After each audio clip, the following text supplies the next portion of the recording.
amplifying human talent is the core of the business. Now, do we expect that fewer staff can do more? Of course, right?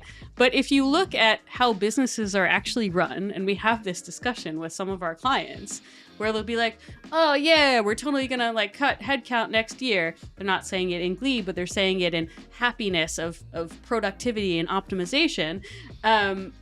However, my challenge back to them is always like, first of all, you have said, right, like you have these really aggressive targets for next year. You're going to do this many more deals year on year. You intend to raise a new fund for this many hundreds of millions of dollars.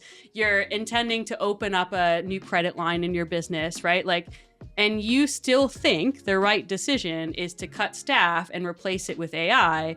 What if you just had a collaboration between, let's say, 20 new staff instead of 50 and an AI, and then you went really aggressive at those targets?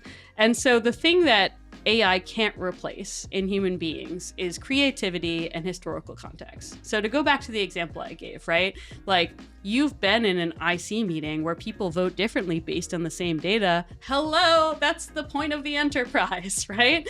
So you as a human being develop a nose for certain things because you have experience that isn't present in the current data sets that you're looking at.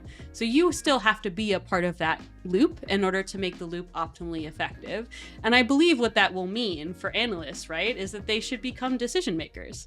What analyst wouldn't want to hear that, right? Like, you get to be in the room, not just someone who's feeding into the room. That, I think, will become increasingly common, especially when you have auditable answers that are inputs, right, to the work that you're doing.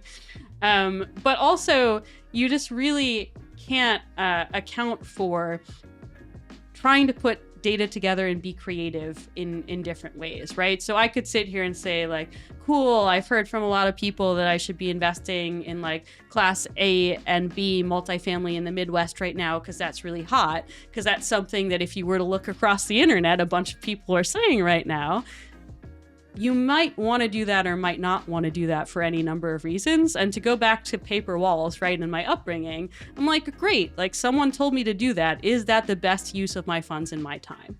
You're still the person who's going to decide that. What AI enables is a vast world of data at your fingertips and vast insights at your fingertips to lead those decisions rather than replacing the ideation, the decisions themselves.